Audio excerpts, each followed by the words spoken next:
आलम licence वाले जितने दुकानदार भाई हैं, हरियाणा में सबसे ज्यादा फीस सरसा के अंदर है। 3 बार इस डिप्टी कमिश्नर को एप्लीकेशन दे दी, एक साइन से फीस कम हो सकती है, उनका कारोबार खत्म हो गया। इसी डिप्टी कमिश्नर को कई बार यहां पे जो कूड़े के डंप पड़े हैं उनकी फोटो के साथ एप्लीकेशन दे दी। क्या ये डिप्टी कमिश्नर एक कूड़े का डंप नहीं उठवा सकते? यही डिप्टी कमिश्नर को ऑटो मार्केट के बारे में 3600 बार कह दिया। क्या हमारी ऑटो मार्केट का हाल देखो, बुरा हाल हुआ पड़ा है। 8 से 9 करोड़ रुपए ऑटो मार्केट का पड़ा है, जो कि डिप्टी कमिश्नर के डीसी के एक साइन से वहां का स्वरूप बदल सकता है।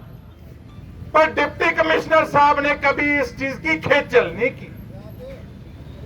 हमारे किसानों के लिए पहले बारी में 15 दिन पानी आता था। ये डिप्टी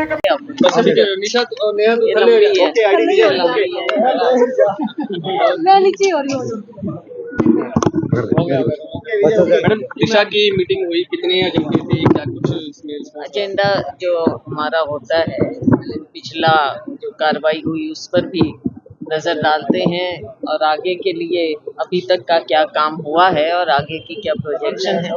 तो जो केंद्रीय हमारी स्कीमें हैं उनको इसमें लिया जाता है। प्रशासन में किस तरह का रवैया रहा? प्रशासन का रवैया तो ये है कि एक तो इनका बजट होता है और एक इनके जवाब होते हैं। कई जगह कुताही भी मिलती है हमको, कई जगह कुताही मिलती है, तो उसको यहाँ पर लोग भी आकर बताते हैं अपनी समस्याएं और हम उनको पूरी तरह से सुनते भी हैं और वहीं पर अफसरों से जवाब, नहीं तो बाद में जवाब मिलता है। मैम 3 घंटे से विधायक बाहर बैठे हैं, अंदर तक नहीं आने दिया जा रहा उनको। कोई नहीं, मैं बात उनका मैडम आरोप है कि 1 साल उनको विधायक बनते हो गया, लेकिन प्रशासन को काफी काम गिनवाए लेकिन कुछ नहीं हुआ। देखो, बात तो ये है कि ये सबकी, मेरी भी यही समस्या है कि कितने काम हो जाते हैं और जनता की समस्या हमारी समस्या है। कोई ना तो किसी का व्यक्तिगत होता है इसमें, तो लोगों की, हम यही अभी मीटिंग में कह रहे थे कि हम सब पब्लिक सर्वेंट हैं, लोगों के लिए यहाँ पर हैं, चाहे अफसर हैं चाहे हम चुने हुए लोग हैं। लोगों की समस्याओं को हम अगर संवेदनशीलता से नहीं देखेंगे और लोगों से ठीक से हम नहीं बात करेंगे, उनकी समस्याओं का हल नहीं निकालने का प्रयास करेंगे, कुछ चीज़ें हम समझते हैं कि लोकल लेवल की नहीं हो सकती, जिसमें बजट का मामला होता है या ऊपर पॉलिसी की बात होती है, लेकिन अफसरों का काम है कि संवेदनशीलता से लोगों की बात को सुने और जनप्रतिनिधि हैं उनकी भी बात को सुने। बिहार चुनाव को लेकर क्या माहौल दिख रहा है?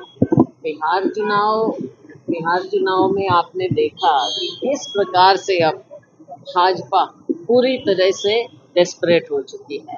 अब हम मुख्यमंत्री जी का तो क्या कहें, उनको तो रिमोट से भाजपा ही चला रही है, नीतीश कुमार जी को। तो आज के दिन लेकिन भाजपा और इनका जो गठबंधन है, इनके सामने मुख्यमंत्री चेहरा ही नहीं है। किस बात से वो लोगों के बीच में जा रहे हैं, कुछ दिखाने को नहीं है। जात पात की राजनीति हमेशा ये करने का प्रयास करते हैं। हमारा महागठबंधन, हमें पूरा विश्वास है। राहुल जी की यात्रा भी हुई, सब ने मिलकर लोगों के साथ संपर्क किया है और अब जो हमारे वायदे हैं महागठबंधन के, वो उन वायदों को आगे पूरा किया जाएगा। पूरा विश्वास है कि लोग महागठबंधन को जिताएंगे और सरकार बनाएंगे। बिहार चुनाव को लेकर मुख्यमंत्री हरियाणा का बयान था कि मैं भी बिहारी हूँ। वो उन्हीं से पूछ लेना। क्या लगता है, क्या मकसद क्या रहा उनका? क्या पता भाई, उनकी बातें वही जाने, वही बता देंगे, उन्हीं से पूछ लिया। पिछले दिनों प्रोफेसर संपत सिंह कांग्रेस को अलविदा कह चुके हैं। ये दुख की बात है और दुर्भाग्य की बात है। हमारे सीनियर नेता हमारे साथी हैं और उन्होंने बहुत मेहनत की भी है और लोगों में उनकी पहचान भी है। मेरे अपने चुनाव में उन्होंने मेरी मदद की आए, तो उन्होंने कई बातें रेस की हैं, हो सकता है उसका भी उनको नुकसान उठाना पड़ा हो। उन्होंने बहुत सी बातें पहले भी मीडिया में कही हैं, लेकिन मैं तो ये कहूँगी कि हमारा उन्होंने बहुत पार्टी में उनका अच्छा योगदान रहा। अनेक जो सीनियर लीडर हैं कांग्रेस छोड़ चुके हैं, बात की जाए तो शिंपी चौधरी, किरण चौधरी, कुलदीप बिश्नोई, अशोक तंवर भी छोड़ गए थे। लगता है अभी कांग्रेस नुकसान पे नुकसान झेल रही है।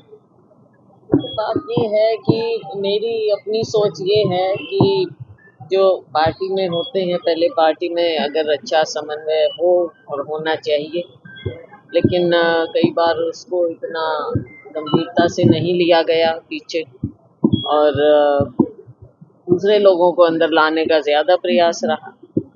ये चीज़ें रही हैं, कई चीज़ें इस बात पर।